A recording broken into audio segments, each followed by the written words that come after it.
प्रेम के बोल। एक गांव में एक मजदूर रहा करता था जिसका नाम हरिराम था। उसके परिवार में कोई नहीं था। दिन भर अकेला मेहनत में लगा रहता था। दिल का बहुत ही दयालु और कर्मों का भी बहुत अच्छा था। मजदूर था इसलिए उसे उसका भोजन उसे मजदूरी के बाद ही मिलता था। आगे पीछे कोई ना था इसलिए वो इस आजीविका से संतुष्ट था। एक बार उसे एक छोटा सा बछड़ा मिल गया। उसने खुशी से उसे पाल लिया। उसने सोचा आज तक वो अकेला था, अब वो इस बछड़े को अपने बेटे के जैसे पालेगा। हरिराम का दिन उसके बछड़े से ही शुरू होता और उसी पर खत्म होता। वो रात दिन उसकी सेवा करता और उसी से अपने मन की बात करता। कुछ समय बाद बछड़ा बैल बन गया। उसकी जो सेवा हरिराम ने की थी उससे वो बहुत ही सुंदर और बलशाली बन गया था। गांव के सभी लोग हरिराम के बैल की ही बातें किया करते थे। किसानों के गांव में बैल की भरमार थी, पर हरिराम का बैल उन सब से अलग था। दूर दूर से लोग उसे देखने आते थे। हर कोई हरिराम के बैल के बारे में बातें कर रहा था। हरिराम भी अपने बैल से एक बेटे की तरह ही प्यार करता था। भले खुद भूखा सो जाए लेकिन उसे हमेशा भरपेट खिलाता था। एक दिन हरिराम के स्वप्न में शिव का नंदी बैल आया। उसने उससे कहा कि हरिराम, तुम एक निस्वार्थ सेवक हो। तुमने खुद की तकलीफ को छोड़कर अपने बैल की सेवा की है, इसलिए मैं तुम्हारे बैल को बोलने की शक्ति दे रहा हूँ। इतना सुनते ही हरिराम जाग गया और अपने बैल के पास गया। उसने बैल को सहलाया और मुस्कुराया कि भला एक बैल बोल कैसे सकता है। तभी अचानक आवाज आई, बाबा, आपने मेरा ध्यान एक पुत्र की तरह रखा है। मैं आपका आभारी हूँ और आपके लिए कुछ करना चाहता हूँ। यह सुनकर हरिराम घबरा गया। उसने खुद को संभाला और तुरंत ही बैल को गले लगाया। उसी समय से वह अपने बैल को नंदी कहकर पुकारने लगा। दिन भर काम करके आता और नंदी से बातें करता। गरीबी की मार बहुत थी। नंदी को तो हरिराम भर पेट देता था, लेकिन खुद भूखा सो जाता था। यह बात नंदी को अच्छी नहीं लगी। उसने हरिराम से कहा कि वो नगर के सेठ के पास जाए और शर्त रखे कि उसका बैल नंदी सो गाड़ी खींच सकता है, और शर्त के रूप में सेठ से 1000 मोहरे ले लेना। हरिराम ने कहा, नंदी, तू पागल हो गया है? भला कोई बैल इतना भार वहन कर भी सकता है? मैं अपने जीवन से खुश हूँ, मुझे यह नहीं करना। लेकिन नंदी के बार बार आग्रह करने पर हरिराम को उसकी बात माननी पड़ी।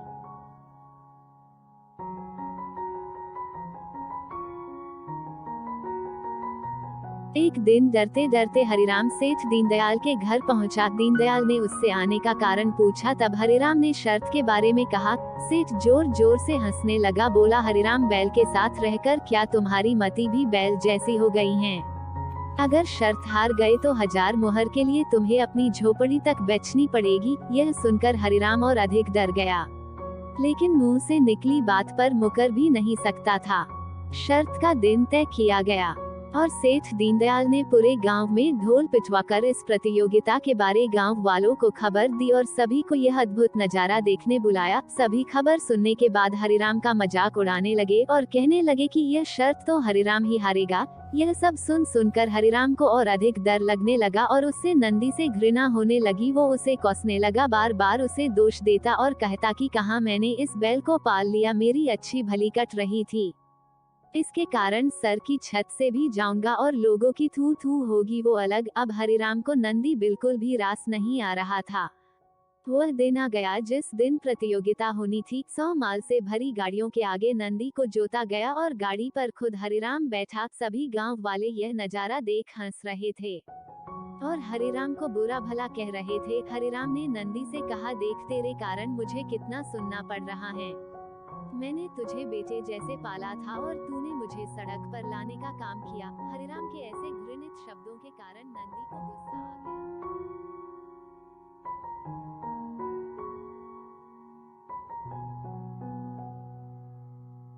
और उसने ठान ली कि वो एक कदम भी आगे नहीं बढ़ाएगा। और इस तरह हरिराम शर्त हार गया। सभी ने उसका मजाक उड़ाया और उसे अपनी झोपड़ी सेठ को देनी पड़ी। अब हरिराम नंदी के साथ मंदिर के बाहर पड़ा हुआ था और नंदी के सामने रो रो कर उसे कोस रहा था। उसकी बातें सुन नंदी को सहा नहीं गया और उसने कहा, बाबा हरिराम, यह सब तुम्हारे कारण हुआ। यह सुन हरिराम चौंक गया। उसने गुस्से में पूछा कि क्या किया मैंने? तुमने भांग खा रखी है क्या? तब नंदी ने कहा कि तुम्हारे प्रेम के बोल के कारण ही भगवान ने मुझे बोलने की शक्ति दी, और मैंने तुम्हारे लिए यह सब करने की सोची, लेकिन तुम उल्टा मुझे ही कोसने लगे और मुझे बुरा भला कहने लगे। तब मैंने ठानी मैं तुम्हारे लिए कुछ नहीं करूँगा, लेकिन अब मैं तुमसे फिर से कहता हूँ कि मैं 100 गाड़ियाँ खींच सकता हूँ। तुम जाकर फिर से शर्त लगाओ और इस बार अपनी झोपड़ी और 1000 मोहरे की शर्त लगाना। हरिराम वही करता है और फिर से शर्त के अनुसार 100 गाड़ियां तैयार कर उस पर नंदी को जोता जाता है और फिर से उस पर हरिराम बैठता है और प्यार से सहलाकर उसे गाड़ियां खींचने कहता है, और इस बार नंदी यह कर दिखाता है जिसे देख सब स्तब्ध रह जाते हैं और हरिराम शर्त जीत जाता है। सेठ दीनदयाल उसे उसकी झोपड़ी और 1000 मोहरे देता है। कहानी की शिक्षा। प्रेम के बोल कहानी से यही शिक्षा मिलती है कि जीवन में प्रेम से ही किसी को जीता जा सकता है। कहते हैं प्रेम के सामने ईश्वर भी झुक जाता है, इसलिए सभी को प्रेम के बोल ही बोलना चाहिए।